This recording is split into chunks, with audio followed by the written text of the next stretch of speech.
Doctor ortho आयुर्वेदिक oil और capsule, अब दर्द भी घुटने टेकेगा। ई-चलन प्रणाली विरोधात राज्यातील वाहतूकदार संघटना आक्रमक, बस मालक संघटना आज जाणार संपावर, वाहतूक व्यावसायिक आझाद मैदानावर करणार आंदोलन। अखेर पवारांनी राज्यसभा मिळवलीच, काँग्रेसला गुंडाळण्यात ठाकरे आणि पवार यशस्वी। पवारांना राज्यसभेच्या बदल्यात उद्धव परिषदेत, मातोश्रीवरील चर्चेत ठरलं सत्ता वाटपाचं नवसूत्र। नेतृत्वानं नाकारल्यानं नवनीत राणा हिरमुसल्या, राज्यसभेच्या उमेदवारीची नवनीत राणांना होती अपेक्षा। राज्यसभेसाठी भाजपानं साधलं जातीय समीकरण, दलित, आदिवासी, धनगर आणि मराठा नेते राज्यसभेवर। बिहारमध्ये खांदेपालट होणार, नितीश कुमार जाणार राज्यसभेवर, भाजपाचा बनणार बिहारमध्ये मुख्यमंत्री। एकनाथ शिंदेंचं विमान इराण पाडणार होता, रोहित पवार यांच्या दाव्यानं खळबळ, एकनाथ शिंदे यांच्या दावोस दौऱ्यातला प्रसंग झाला सार्वजनिक। अपघातस्थळी झाडच नाही, मग विमान आदळलं कशावर? बारामती विमान अपघाताच्या प्राथमिक चौकशी अहवालाची रोहित पवारांकडून चिरफाड। राज ठाकरेंची प्रभाग समित्यांवर बोळवण, उद्धव यांनी स्वीकृत नगरसेवक न दिल्यानं राज होते नाराज।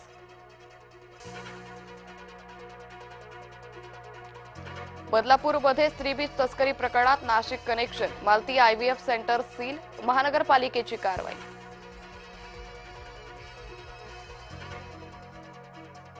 कायवळवर हल्ला करणाऱ्या सागर मोहोळकरवर जामखेडमध्ये गोळीबार, सागर मोहोळकरवर रुग्णालयात उपचार सुरू।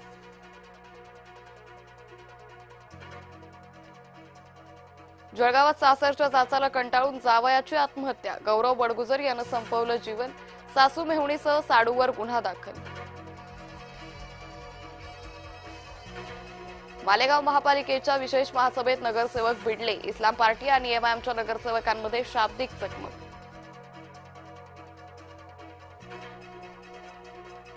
युद्धामुळे बंदरात अडकली केळी, जळगावचे शेतकरी झाले हवालदिल।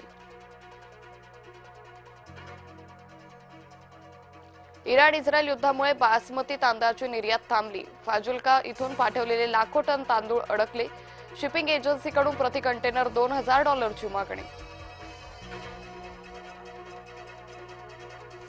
युद्धामुळे तेल महागलं तर सोनं चांदी घसरली, तोळ्यामागे सोनं 6000 झालं स्वस्त, तर चांदी किलो मागे 24,000 रुपयांनी घसरली।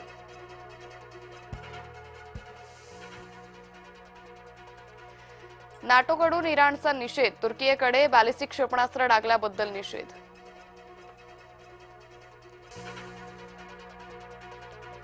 अभिनेत्री रश्मिका आणि विजयचं रिसेप्शन, टॉलिवूडसह बॉलिवूड सेलिब्रिटींची हजेरी।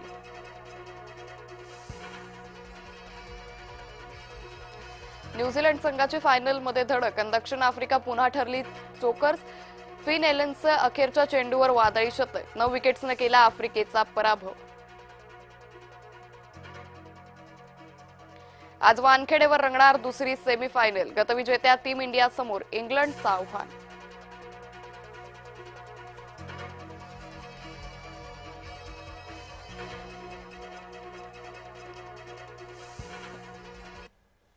नमस्कार, सुप्रभात, मी अंकिता जाधव, आपण पाहताय जय महाराष्ट्र।